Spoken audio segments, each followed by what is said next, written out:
We have a lot to be proud of in New Mexico. We are actually at a very good place to take a leadership position in geothermal energy, both in policy, in technology, in our land, in the ability to work with our native communities. And what we are trying to accomplish in this conversation and with geothermal energy going forward is recognize the reward that this state and others can take from geothermal energy with the right level of risk.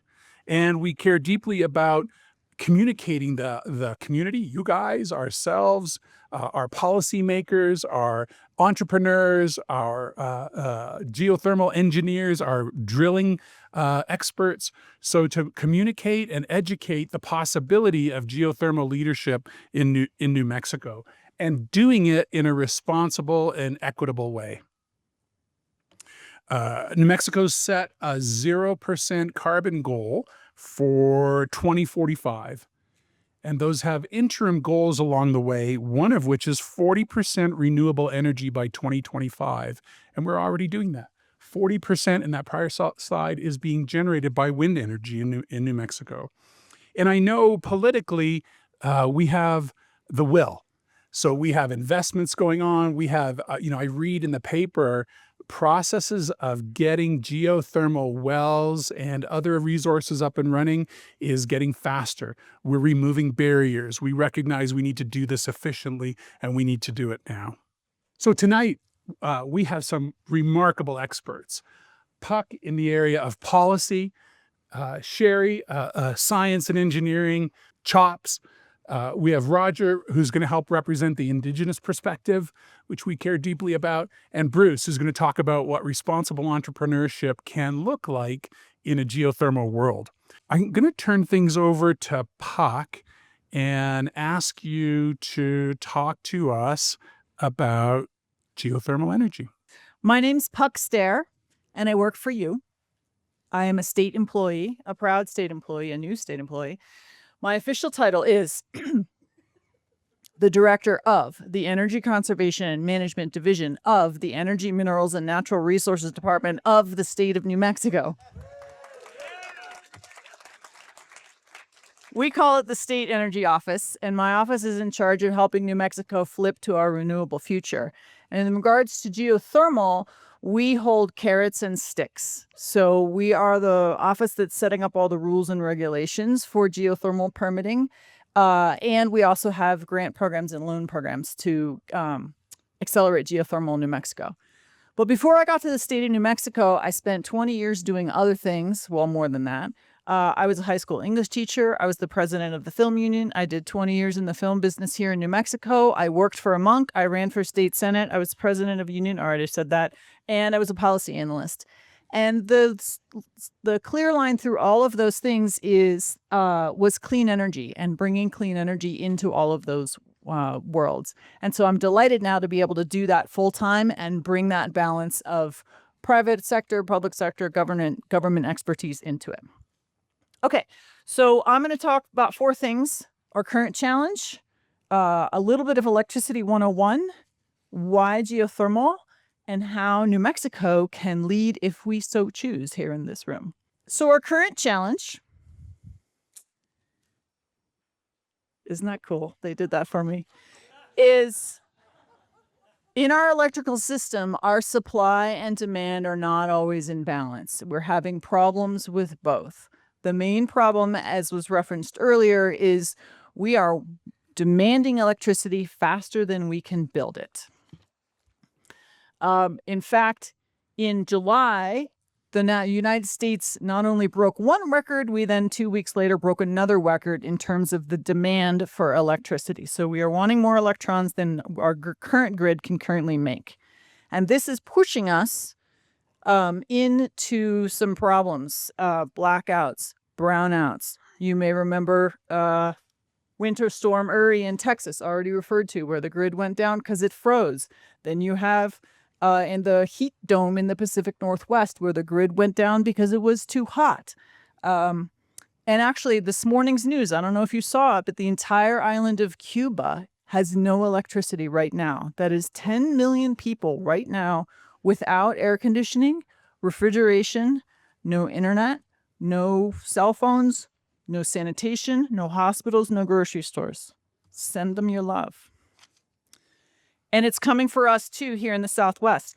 For example, one day in July 13th, 2020, down in the south of the state in the El Paso Electric Company region down by El Paso, the entire capacity of that grid down there is about 2,300 megawatts. Don't worry about what a megawatt is, but worry about the fact that we collectively demanded 2,173 of those, which is 94% of what that grid is able to make. So it's coming for us.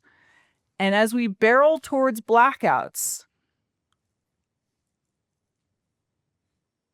blackouts are bad.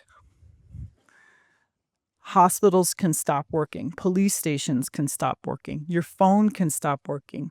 Gas pumps stop working. Water no longer gets pumped or cleaned. It's a big challenge. But in New Mexico, we have a unique solution. Yeah.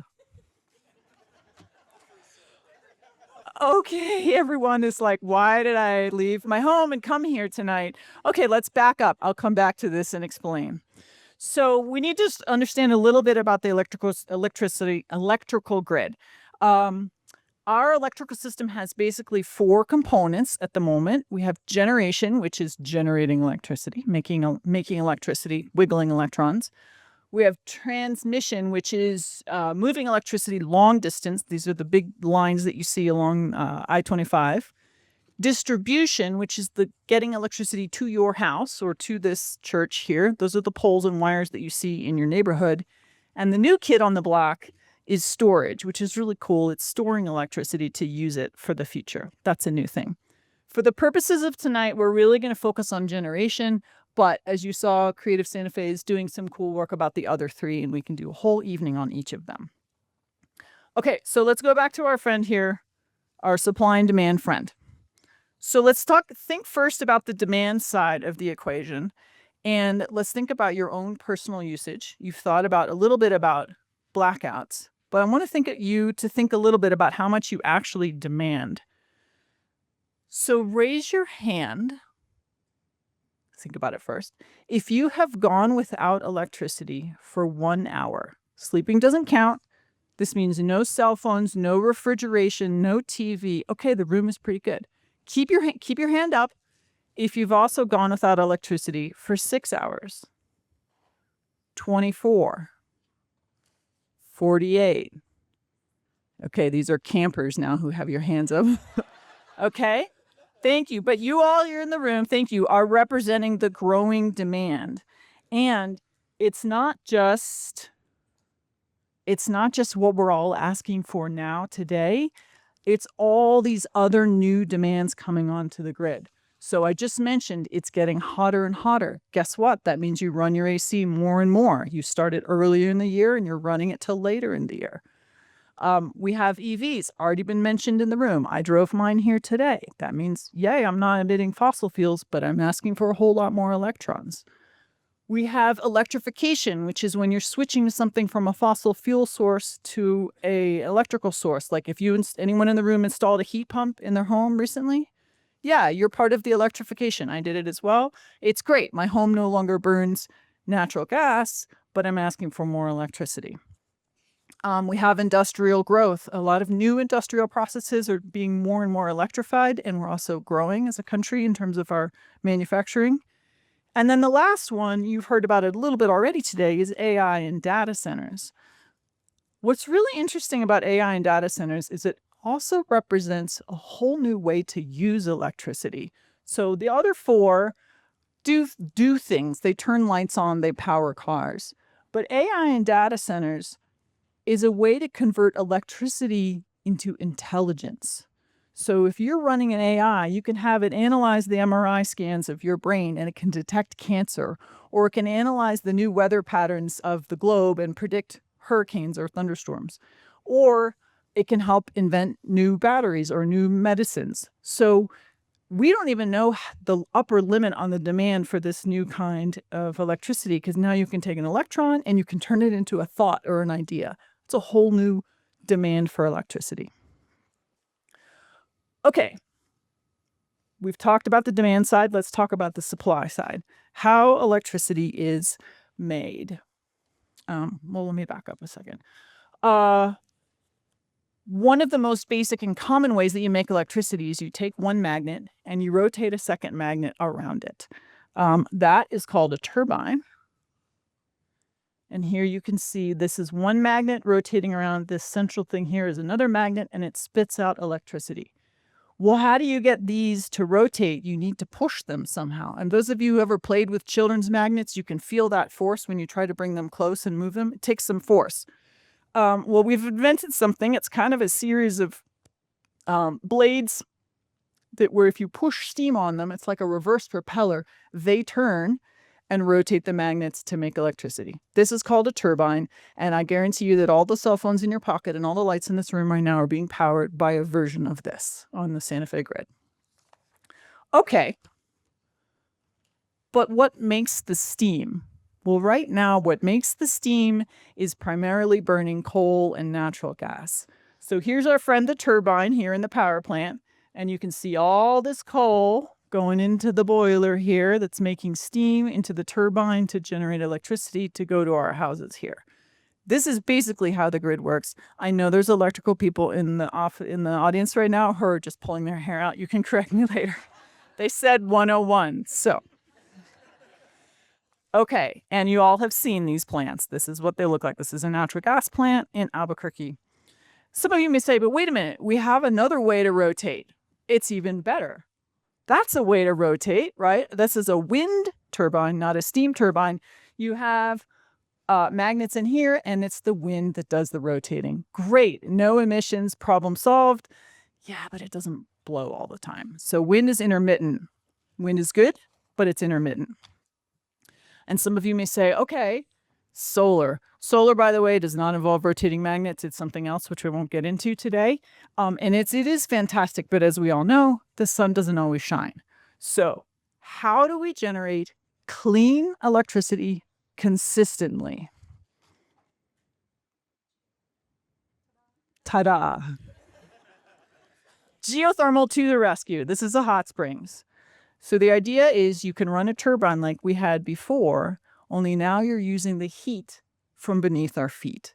So here's our friend, the turbine again, only this time it's hot down there. And my friend Shari Kelley, who's going to talk right after me, is going to get into more detail about how the hot is, why it's hot. But you can get the heat from underneath. It makes the steam. It turns the turbine, and it powers your house this way. And in terms of geothermal, New Mexico is in an amazing position to lead. So one of the first questions is, okay, it's hot down there, but where is it hot and where is it also shallow so we can get to that heat easily? Guess what? New Mexico is pretty hot. Some of you may have hiked volcanoes or driven by the Valle Caldera or hiked in the Valle. We have a lot of cool magma formations and rifts. Again, my friend Shari is going to talk much more about that. But we have a lot of potential in New Mexico. And it gets better than that. We need to get the electricity to where we use it. If you take our transmission lines and overlay them of where the heat is, they're kind of already where they need to be. So if we're here in Santa Fe and we want to use geothermal energy, there's already lines connecting to some of the hot red blobs down here and all the way through the central spine of the state. So we're in a really amazing position. This means we can transport the electricity from where it can be made to where it's used. And guess what? We're already doing it. So in New Mexico, in the Boot Heel, we have one of the country's first operating geothermal plants. It's called Lightning Dock. P&M has been purchasing power from it for the last 10 years, and it's up and running. And it gets even better than that. In January, the company that owns it drilled a new fresh well using AI knowledge of the subsurface. And you, as New Mexicans, are now the proud residents of the state that is producing has the most productive pumped geothermal well in the United States, right here in New Mexico. So in New Mexico, we have the potential to power not only ourselves and everything that we need, and also all of the new tech that's coming with ideas and electricity, But it gets better than that. We are one of the only 2 states that are at the intersection of all 3 national grids. The other state is Texas, and they don't count. Easy crowd. So if we wanted to, and we have the capacity to, we could export our clean, firm electricity not only to New Mexicans, but we could sell it to the rest of the country. And here in New Mexico, we have the potential geothermically to power anywhere between 10% and 20% of the entire United States grid if we so choose. Indeed. So with that, I'm going to turn it over to my friend, Professor Shari Kelley. She works at New Mexico Tech, and she's going to take us into the details of how geothermal is done. Hello, my name is Shari Kelley. I am a senior research scientist at the New Mexico Bureau of Geology, which is our state geologic survey. I grew up in southern New Mexico, and I attended college at New Mexico State University. And while I was there, they were developing a geothermal resource on the campus that powered some or heated some buildings on the east side of the campus. So that's where I got my interest in geothermal. I have been working in the geothermal field off and on for 48 years. And in that time, I've seen geothermal expand and then wane and expand and wane. And this time, I'm going to try to convince you this evening that with some technology that we are taking from the oil and gas industry that was developed during the shale revolution, we're applying new drilling technologies to geothermal fields. And I think that this time we're going to have a geothermal boom.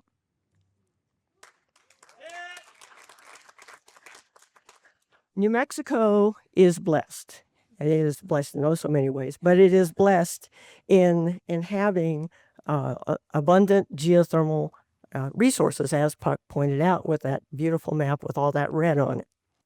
Now, most of us have had some experience with geothermal energy. Every time we go sit in a hot spring, we are experiencing geothermal energy. So this is Ojo Caliente. This is River Bend down in Truth of Consequences. Truth of Consequences here, Ojo Caliente here. This is a map that shows where all of our known hot springs are. So you can see that we have a lot of potential. And then over the years, people have poked holes in the ground either to water their livestock or looking for oil and gas. And we've identified quite a number of hot wells, which are the orange spots. Can anybody guess where this photograph was taken? Somewhere cold. This is in a warm spring in the middle of the Valles Caldera. And the Valles Caldera is our only current active or semi-active. It's got a cooling magma chamber underneath it, providing heat to the geothermal system there. So let's talk about the source of the heat. We've known for a long time, as people have dug mines into the earth or people have drilled wells into the ground, that the Earth's temperature increases as a function of depth. And through the years, geophysicists have used seismic waves to explore the properties of the inside of the Earth, and so we can make some estimates of temperatures inside the Earth. We can't do it directly, and they also identified 5 different layers. So where did this heat come from? Part of it is a remnant of the formation of our planet. As our planet formed, we had asteroids hitting it, and all that kinetic energy generates heat. But the bulk of it comes from the radioactive decay of natural elements, uranium, thorium, and potassium. And potassium is a very common mineral in the most common rock type on Earth in the crust, feldspar. So this heat engine has been operating for millions of years, and it's still operating today. Why are some places hotter than others? Why is there that big red strip through the middle of New Mexico and on a puck slide? Well, we have a geologic feature that bisects our state. It's outlined in green here. It's called the Rio Grande Rift. It's a place where the Earth's crust is extending, and as it extends, the crust thins, and hot material from below in the mantle comes closer to the surface. So we don't have to drill so deep to get to high temperatures. Another feature that is running across our state is an ancient crustal flaw that has been leaking magmas for the last 10 million years. At the intersection of these two features, the rift and the Jemez lineament, we have the Valles caldera, which is the one and only volcanically driven geothermal system that we have in the state. And it is in a national park, and it's also, as we'll hear from Roger, in a culturally sensitive area. So it is off limits for development. This is the results of a seismic experiment that was run from Utah into Texas and ran right across the Rio Grande Rift, and it plainly illustrates that the crust is thin and hot material is welling up towards the surface. Now we get into the hard part of the discussion. How do we go about harvesting this heat? One approach that we can take is take advantage of the thermal regime at pretty shallow levels. We can utilize ground source heat pumps. So what we do in this situation is we either lay out coils at some depth in the ground, somewhere between 100 and 200 feet. And what happens is that at those depths, the temperature of the ground is fairly constant, 50 to 60 degrees Fahrenheit. So in the winter, the ground is warmer than the ambient air temperature, and so you can use it to heat your house. And in the summer, the reverse is true. You can use it for cooling. Now, it's a lot more complicated than that. And if you're interested in finding out more, I'm happy to talk about it. But they did ask us to keep it at a simple level. But it's great that you can use the ground to help with heating and cooling of buildings. Another relatively direct and low temperature use of Earth's heat is using fairly shallow wells that went down to about 1,000 feet and heating greenhouses. And this is a greenhouse complex at Radium Springs. It's 30 acres and it's full of plants. Now let's talk about how we extract heat for running power plants. So these are usually deeper systems, hotter systems. Puck was talking about steam, so above 212 Fahrenheit. What we were exploring for in the 70s and 80s were naturally occurring reservoirs that had natural fractures. And the principle here is that you drill two wells.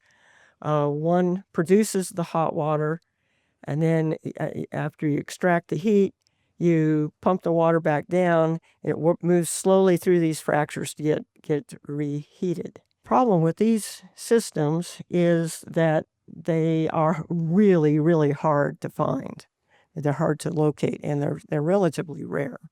Puck showed a power plant in her presentation where it was using steam to run the power plant. This is an example of a binary power plant. So that you'll notice that there are two loops. There's a loop here that moves the geothermal water around. And then there's a loop over here that is filled with an organic compound with a boiling point lower than that of water. And so what happens is that geothermal fluids come up, they pass through a heat exchanger, they interact with this fluid, and it boils, and it moves into the turbine to run the generator. It passes through a cooling system over here, and then it just goes around and around. And in the meantime, you've got the water over here, it's cooled off, and it goes back down into the ground, moves back over here slowly to pick up Earth's heat.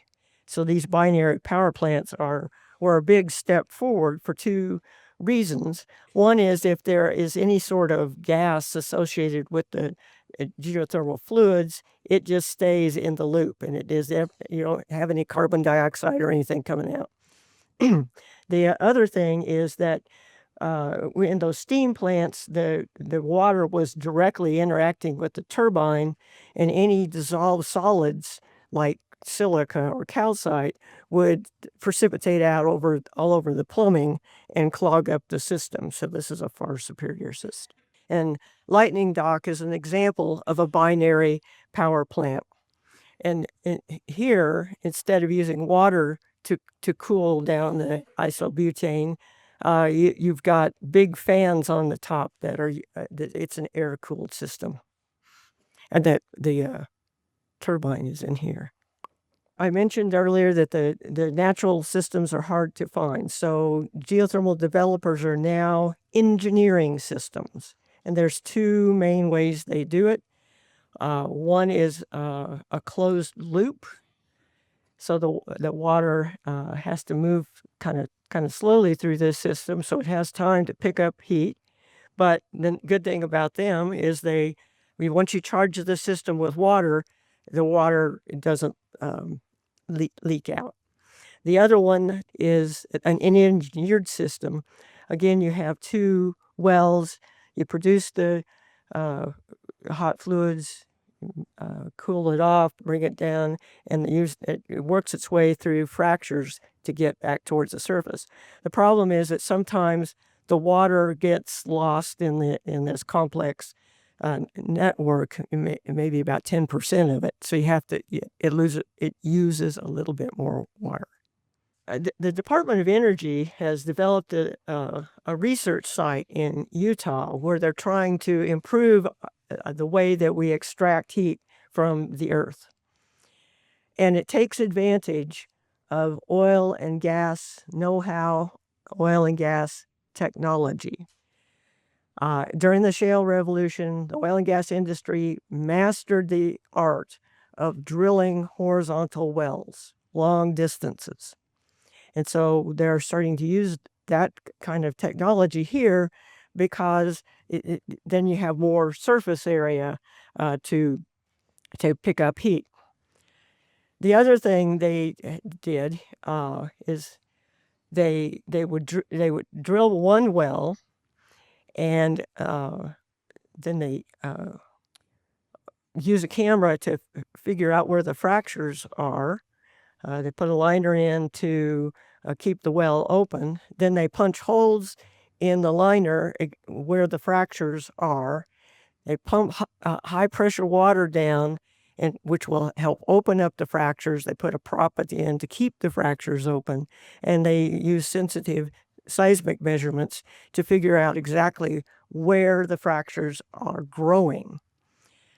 Then they drill the second well to intersect those fractures. The word hydrofracturing or fracking does sometimes put people a little bit on edge.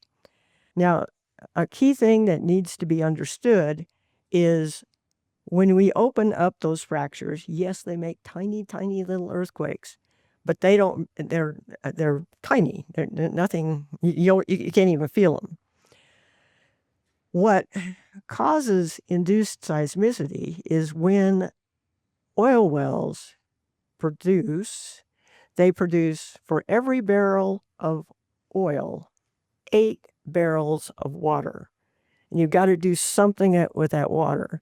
And what they usually do is they inject it back down into the ground. And if you don't do it right, you will generate earthquakes because the pressures build up, seeps down into old faults, boom. The Department of Energy has been very careful about training people to monitor their earthquake activity. And so far in the United States, we have not had an earthquake associated with a geothermal power plant. And we're going to keep it that way. The land of enchantment hits the perfect trifecta. This is pointed out in a recent report put out by Project Interspace called The Future of Geothermal in New Mexico. It's 250 pages long. I'm sure you're going to run it right out and get a copy. But we've already talked about this. We've got a lot of subsurface heat. We have a lot of expertise in our state with all of our national labs and universities. And the legislature has been recently has passed bills that is incentivizing geothermal development in New Mexico. So with that, I will introduce Roger.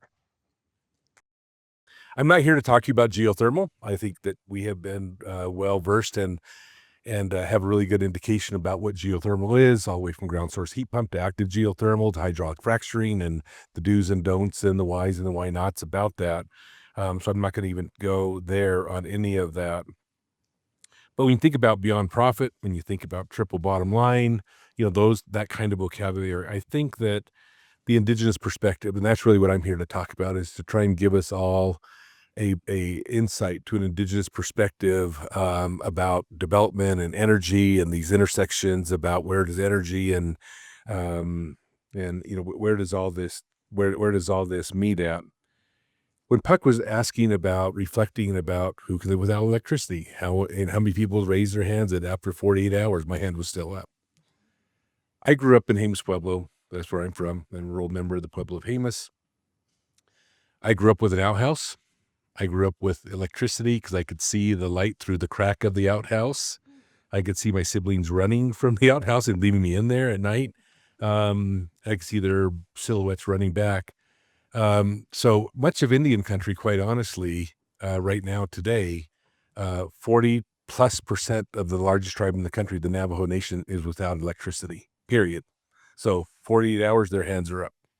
48 days, their hands are up. 48 months, their hands are up. 48 years, their hand is up. So when you start thinking about access to utility and infrastructure, that's the voice I really wanted to give this evening, is to help give that some oxygen and some perspective about, kind of where we go with some of this discussion. Indian country represents 577 federally recognized American Indian tribes, unique and distinct sovereign nations. They're geographically spread across 33 states on 53 million acres. 20% of America's conventional or fossil fuel resources reside there. A unenumerated amount of renewable resources reside there. I think that 90% of our country's diversity resides there. And I don't mean just from a language, food, song, dance, custom, tradition, ceremony, and those kinds of values, but governance. Our governments are very different. The 23 tribes here in the state of New Mexico, unique and distinct sovereign nations, they're all very different. There's 9 Creeson-speaking tribes. There's 4 or 5 Tewa-speaking tribes. So, it's not like we're all the same. You can't say the Indians. There's no such thing as the Indians when we start thinking about the indigenous perspective when it comes to this. I already talked a little bit about the 20% of America's conventional fossil fuel resources, unenumerated amount of renewable resources.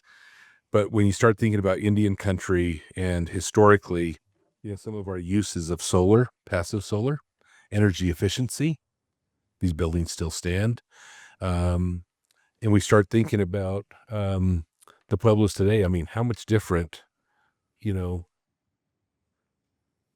not so different, right? Between those two pictures of kind of like where we were ancestrally, historically, and where we are today, a lot of similarities. And it's really the indigenous thinking the city planning, the development, the infrastructure that goes into where we were in the past and where we are today. And again, maybe not so different.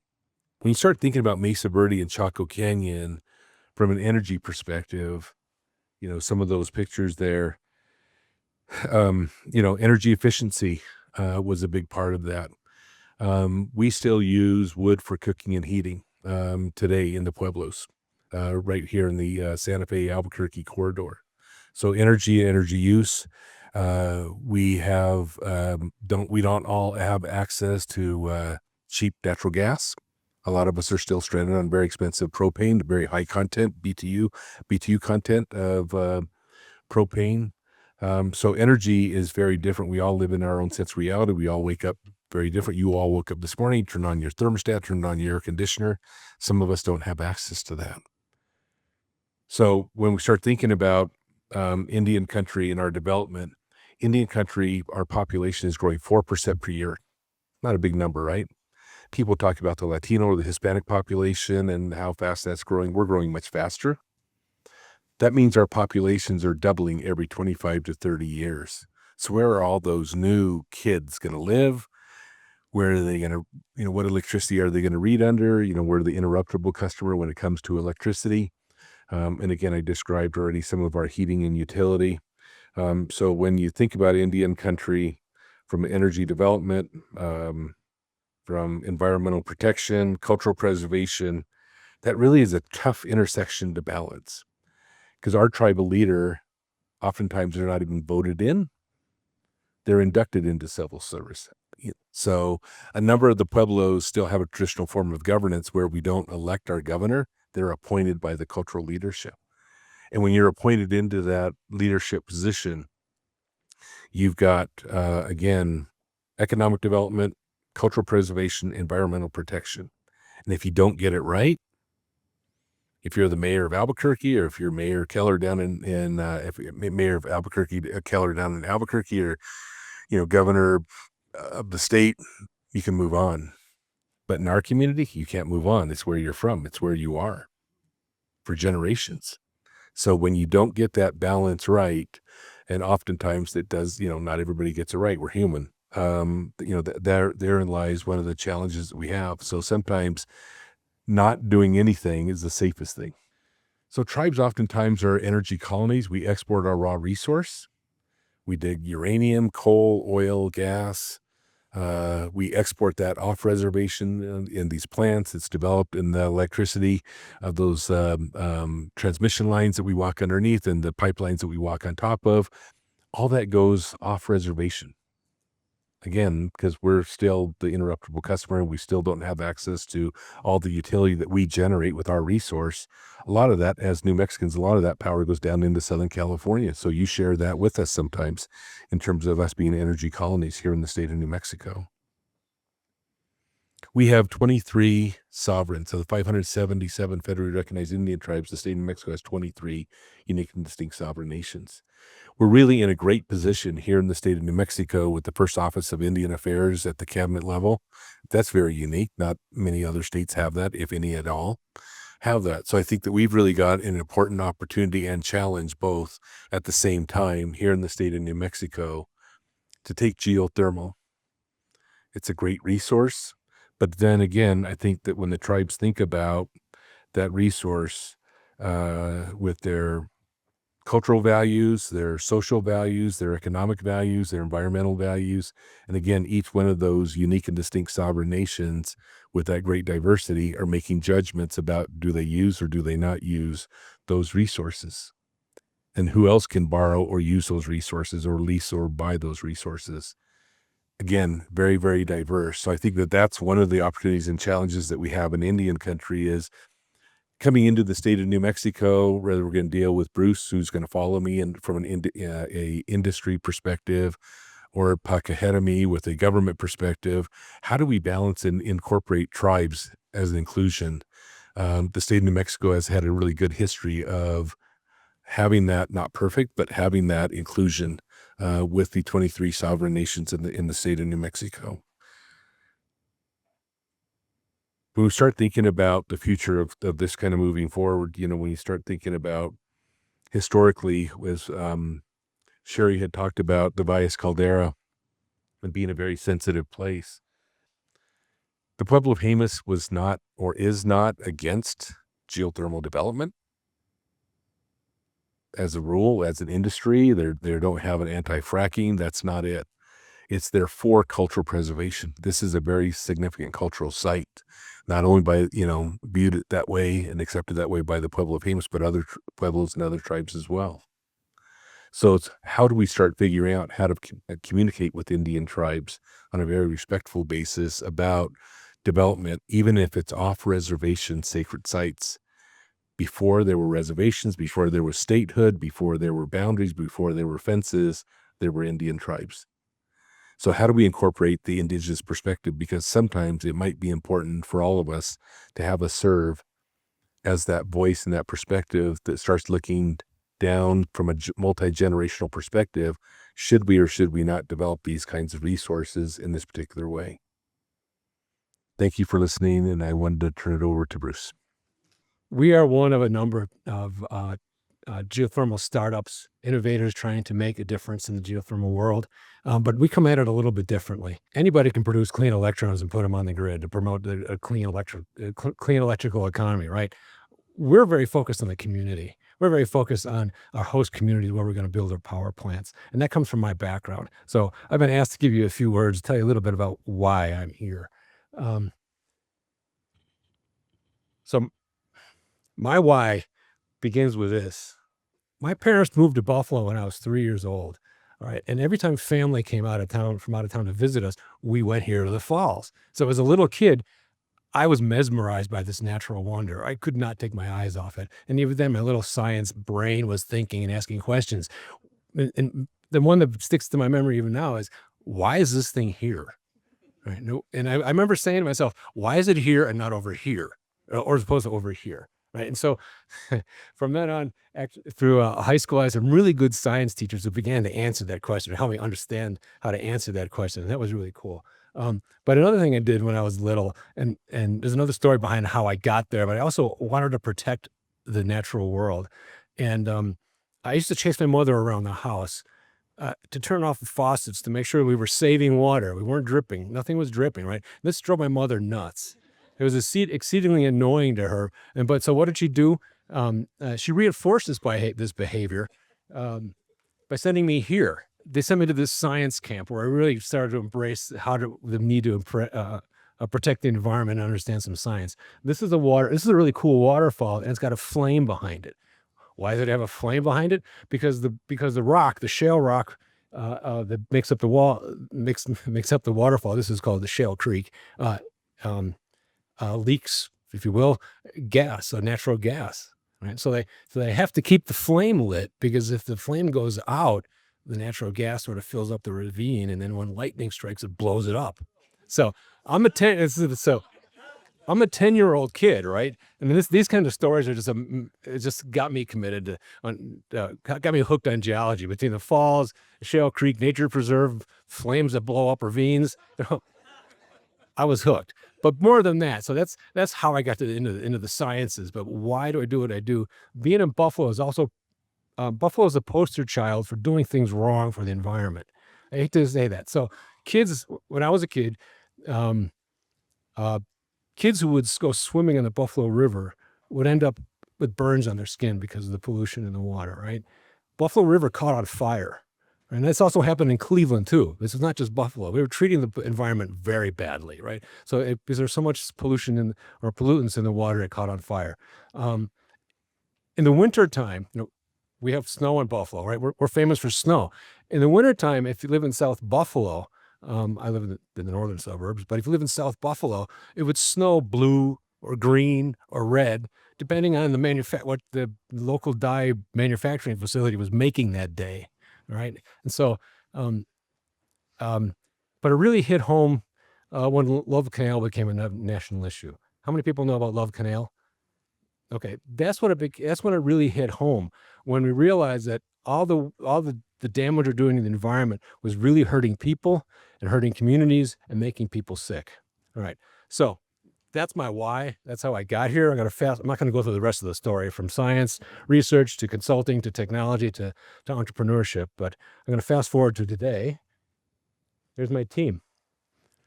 We're a French startup. I'm the only old guy in the team. We're doing what a lot of other startups in this industry are doing. We're leveraging technology, methods and technology from the oil and gas industry to help scale this niche industry into something that can be a significant contributor to electrifying our economy. Our bailiwick is exploration. We work in the hydrothermal space where we have naturally occurring heat, permeability in the rocks, and water to flow through it. So that's our space. But there's synergies with the other kinds of technology that Shari was mentioning, with EGS and AGS. That's how we are. That's who we are. I can go all day long about our technology. We are AI driven, so we are a climate tech company. But going back to Rob's and Ron's initial comments, we are a social enterprise. This is a picture of where we have projects. So I told you we're French. We're from Toulouse. We have projects in France and Germany and parts in Martinique because it's a French territory. But also we have 4 projects in Nevada. But the main reason for putting this slide up here is though geothermal might be new in New Mexico, it's not new. The first geothermal power plant was built over 100 years ago in Italy, and it's still operating. Talk about generational energy. It's still operating, right? And so all these little green dots here are geothermal power plants around the world. Why New Mexico? Okay, I think you've heard the story in a number of ways already, told by Puck and Shari and others. Why New Mexico? But first of all, we have this world-class geothermal system here, right? You have the land. So right now, from a business point of view, so all our eggs are in the BLM Nevada basket, right? That's not good for business. We need to be more diverse. In New Mexico, we have a diversity of lands. We have state lands, we have federal lands, we have private lands, and there are tribal lands. So that's good for business.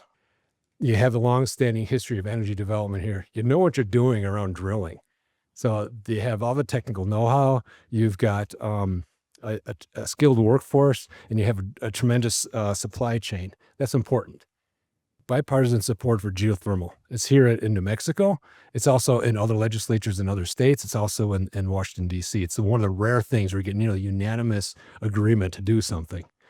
And finally, New Mexico is unique. You have red and green chilies. We don't have that in Buffalo. We have great pizza. We have wings. We have roast beef on wok. We don't have red and green chilies. But more importantly, I have a small business background. To me, it's the people you work with. I've just met nothing but good people since I've been here. All right. So we want to do business in New Mexico. We're going to rent. We typically have a lease arrangement on land. So we rent the land that we explore and develop, and we also pay royalties. We're going to be working with local businesses. We're going to create jobs. And it's not just the jobs we create for the geothermal power plant. It's that geothermal development is equal to economic development. You do geothermal development well in New Mexico, or there are going to be other add-on industries. So we're making it possible to bring other businesses to New Mexico. So we'll create jobs here. Energy resilience and energy security is a strong issue. You know, when you're having a local source of clean energy, it's good for good locally. It's like growing your vegetables and buying from a local farmer. And then there's land stewardship. Geothermal has a much smaller impact on the land than solar or wind or oil and gas or coal. So the way we look at it is that we can help preserve rural livelihoods generationally, help preserve the landscape. Right, and this is a picture, I'll come back to it later. This is a picture of the Bio power plant in Nevada, which shows you don't see it, do you? Small impact, all right.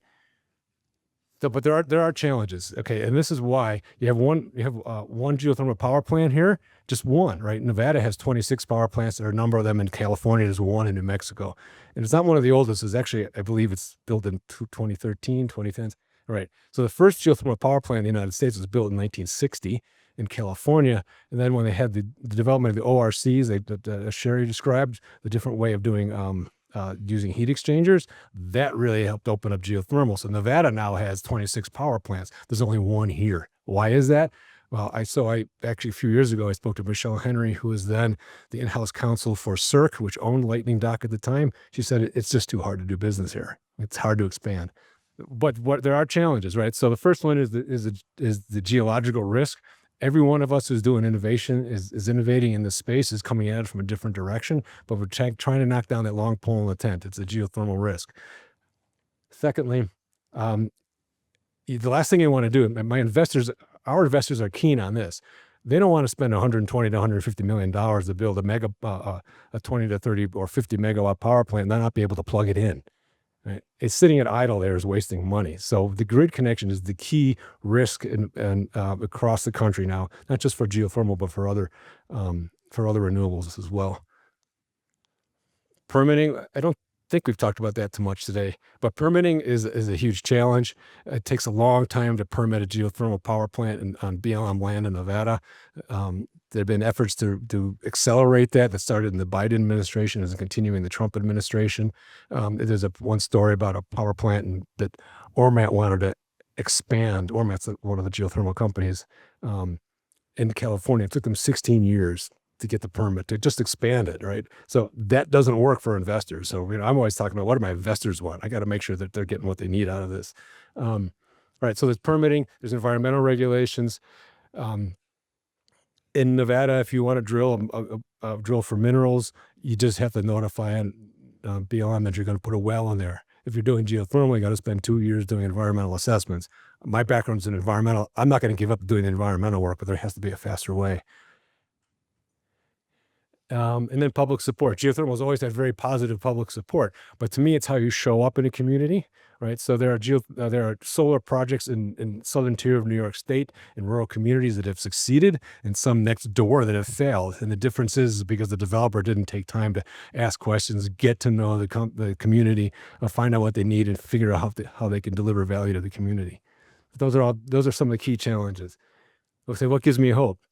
But there's just real leadership in New Mexico. I don't think I can go to any other state and on a Sunday text Puck and ask a question. What do you think about this? And get a response, right? That's not going to happen anywhere else, I don't believe. So there's real leadership in New Mexico.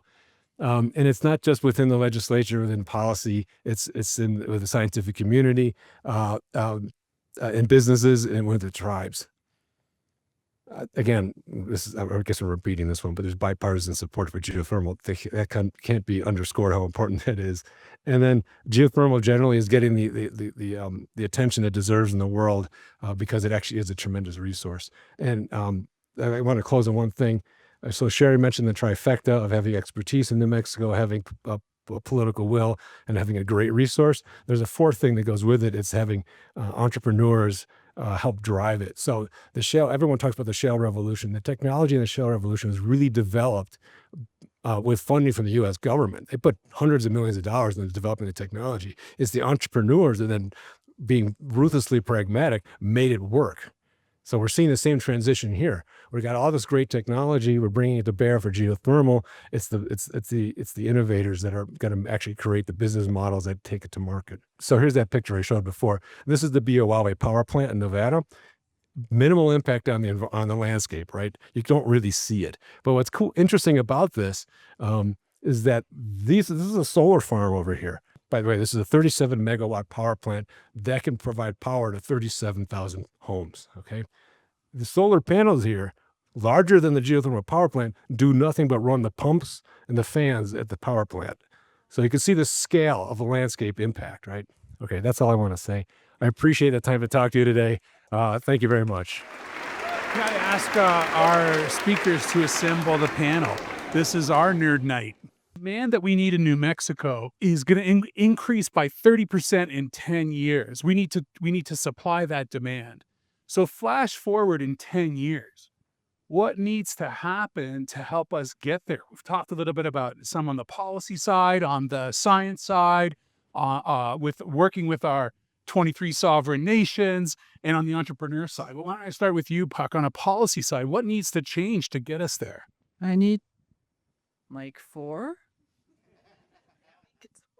Is it? Oh, I need to read the 83-page draft rules for geothermal permitting that's on my desk, written by my team, and give them feedback by Monday. All right.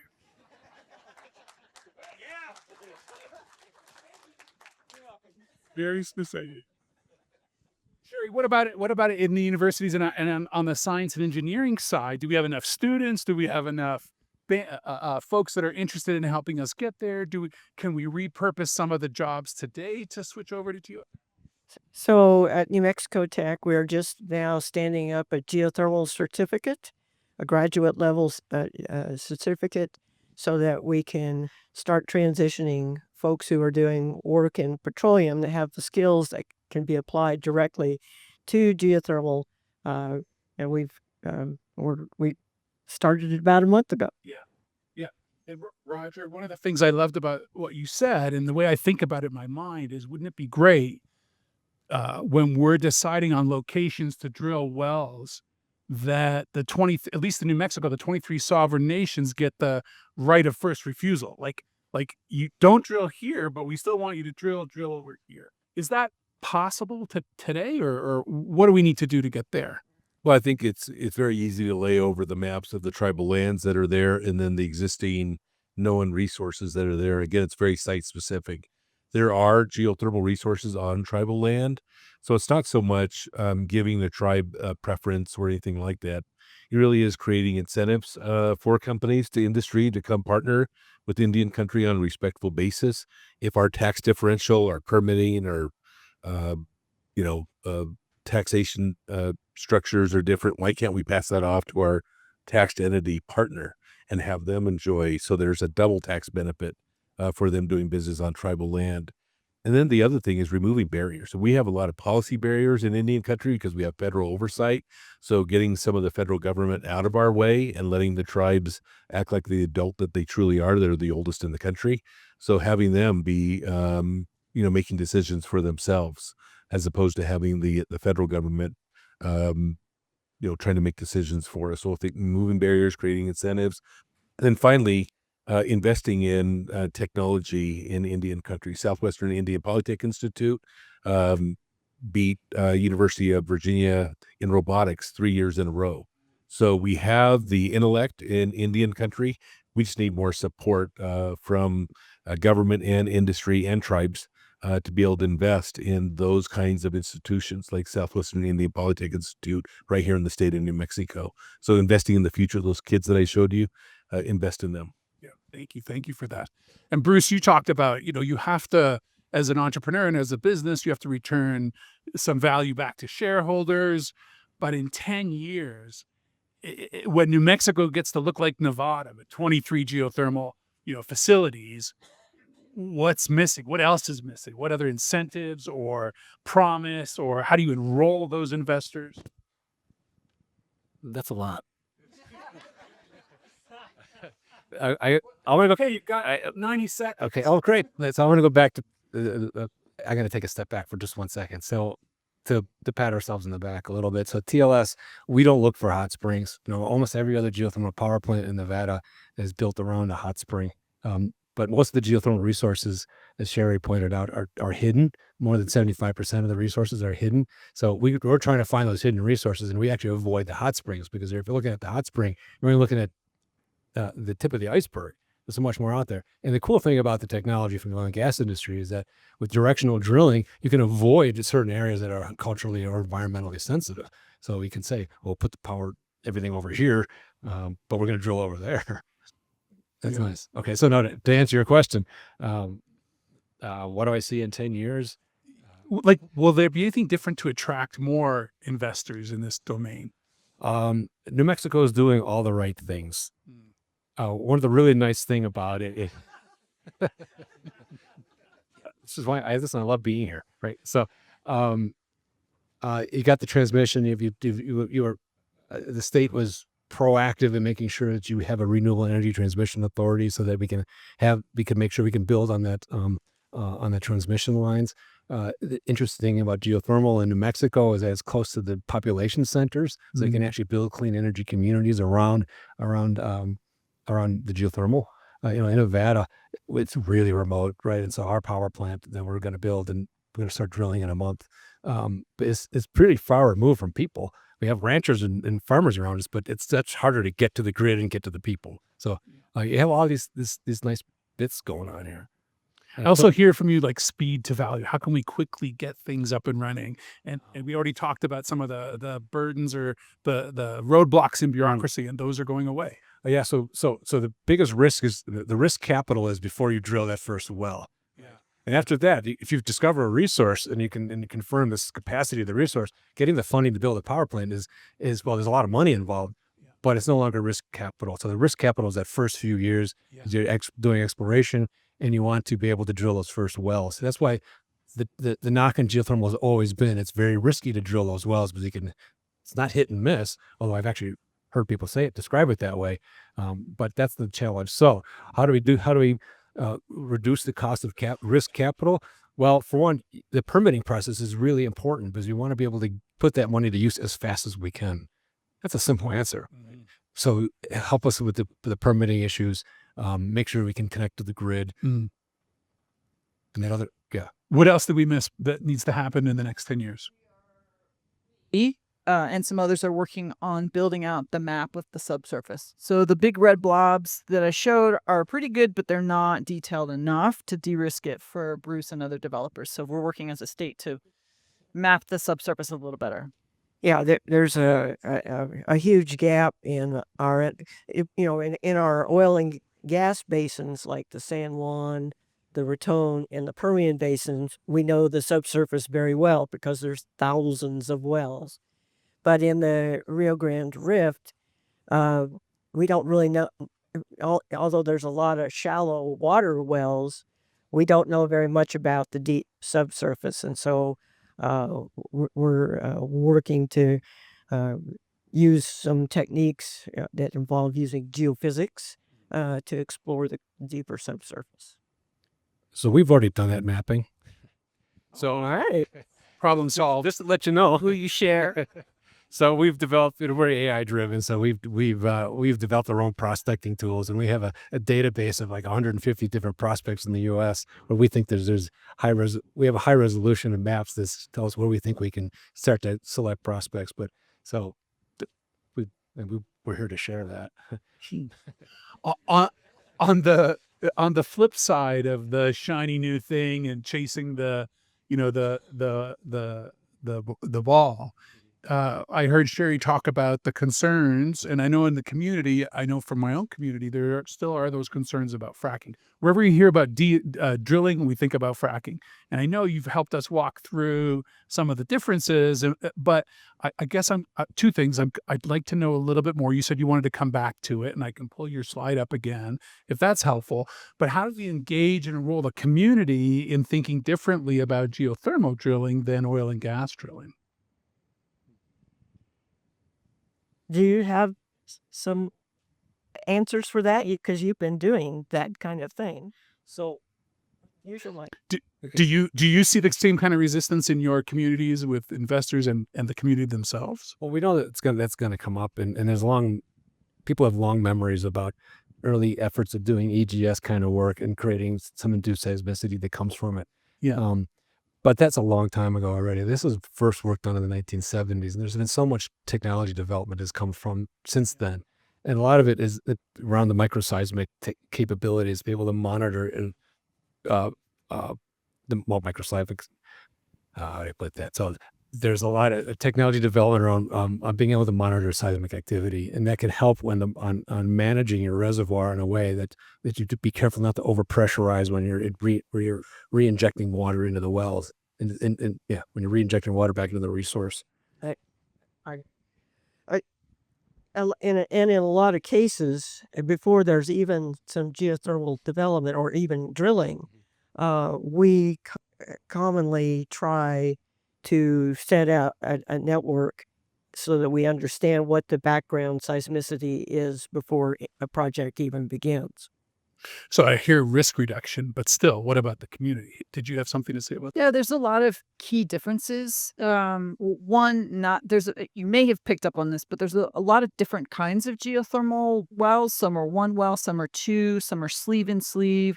Some do need to create cracks in the rock, and some don't because it's closed loop. So not all geothermal even involves stimulating the rock at all. So that's number one. Number two, if it does, it's at very different depths than oil and gas drilling. So oil and gas drilling tends to be 1,000 to 5,000 feet, maybe 10. 10,000 to 20 and In some places, in the Permian Basin. Yeah. In the Permian, yeah. And or geothermal is typically much deeper because the deeper you go, the hotter it gets. So we like it to be really hot. So it tends to be deep, not always, but sometimes. And then the other is it tends to be a different kind of rock. So a lot of the oil and gas is in shale, which is one kind of rock that has fractures in it.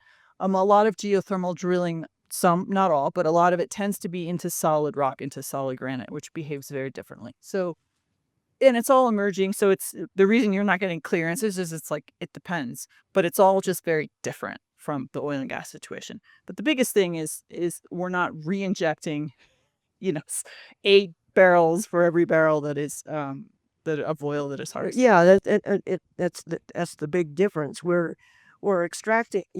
We are injecting, but we're extracting. So we're trying to keep the pressures in those reservoirs at a constant rate, so that we don't make a mistake and generate earthquakes. And also, you have to protect the longevity of your system too, from a thermal point of view. And Roger, I think that you've told us that the native communities want, they're invested in geothermal, but is there still that gap between education and making people feel confident that it's safe and the right thing to do, and that we'll use water responsibly around it, and that we won't cause more problems than we're solving? Yeah, I just think it's back to that 90% of America's diversity. You meet one tribe, they're going to have one perspective. The next tribe's going to have an exactly different one. So there's a lot of diversity about that. Answer to that question out there from a tribal perspective. But I think the way that Puck set this up was turning out the lights. So we can think what we want about hydraulic fracturing. You could say what we want about development. When you look at those 2 graph charts about already meeting peak demand and then turning out the light, that's really going to cause, I think, a lot of conversation all across the United States about what do we do? I mean, what are we going to collectively, indigenous or not, what are we going to do together to keep those lights on? I think we're just hooked on electricity now, so there's no turning back, that we're not going to put that genie back in the bottle. We're going to have to, develop the safest way possible, whatever that is, to keep the lights on. So I think that conversation is going to be forced. Got it. So I'd like to add one thing. So fracking in the oil and gas industry has a bad rap, all right? And a lot of that has to do with the way the oil and gas industry shows up in a community. So listen, I live in Buffalo. There's the Utica Shale, the Marcellus Shale in Pennsylvania.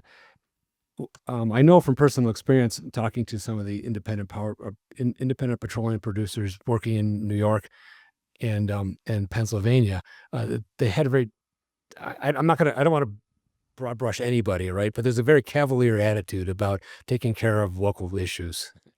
And so there's a reason why New York State banned fracking. It's not because we're a bunch of liberal loonies and whatever you want to call us. It's because the oil and gas industry in Pennsylvania didn't do a good job, right? And so people got really upset with that. And it's just, you can do it well, just got to be careful.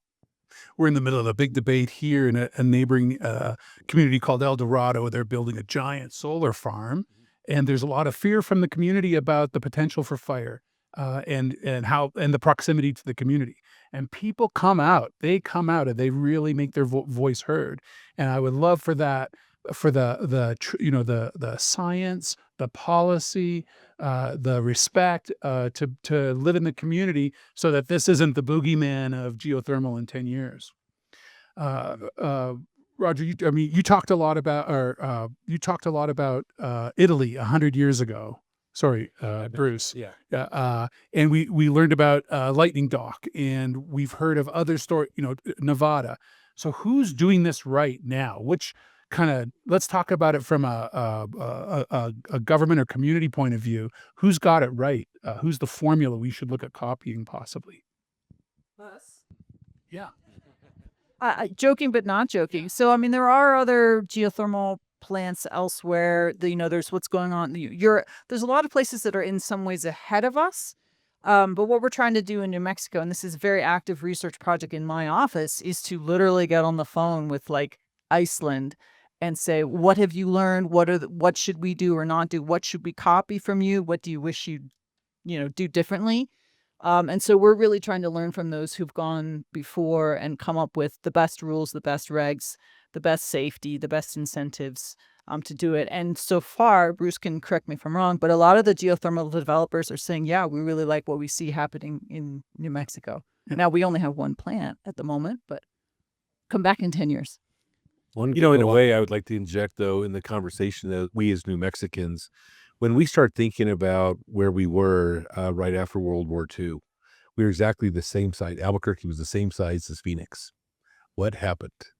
Why is Phoenix 5 times the size? Not that we want to be 5 times bigger, but there's something that happened, or there's something that's not happening, conversely, on the other side here in New Mexico. We've got to look at that and say, we've got to stop doing whatever that is. And we've got to start coming together and start looking forward about how we can develop.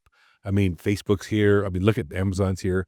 The technology is already happening. So that graph chart that Puck showed with that meeting peak demand, who's going to get the power? Is it going to be us, or is it going to be those technology giants that are here in New Mexico? So we've got to figure this out quick. Mm-hmm.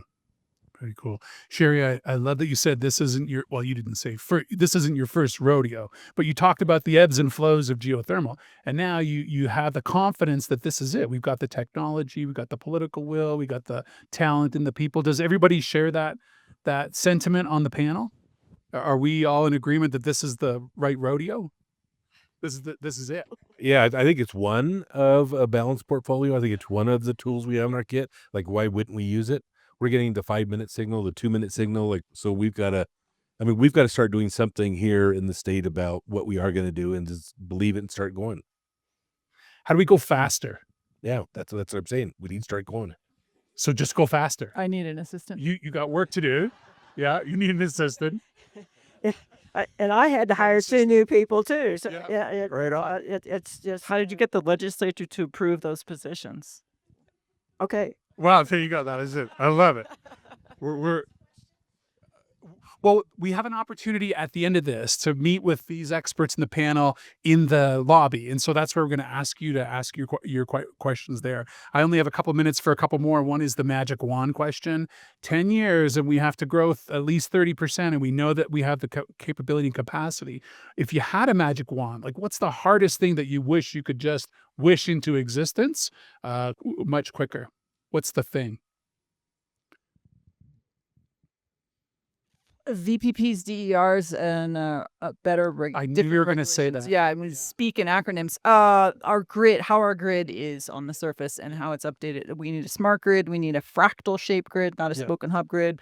We need a grid that is powered from renewable and clean energy, a healthy mix of solar, wind, geothermal, and batteries, the new kid on the block. And in order to get there, we need to change a lot of regulations and we need to change a lot of laws really fast. Is our transmission infrastructure sufficient to deliver 30%?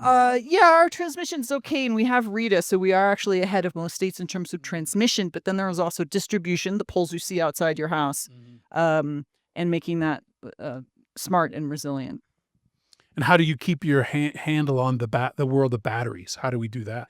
I know it's not as big an issue in geothermal, but to get to the total... We have another Creative Santa Fe session on storage. On storage. That's a whole nother topic. Let's write that down.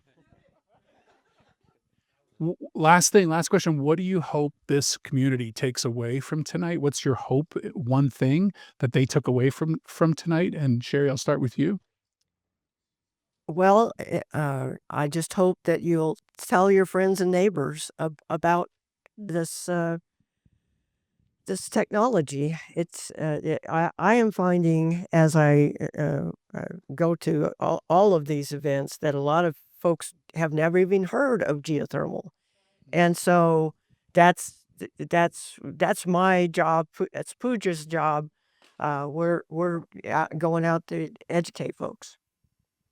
Roger, what's the one thing? It's possible.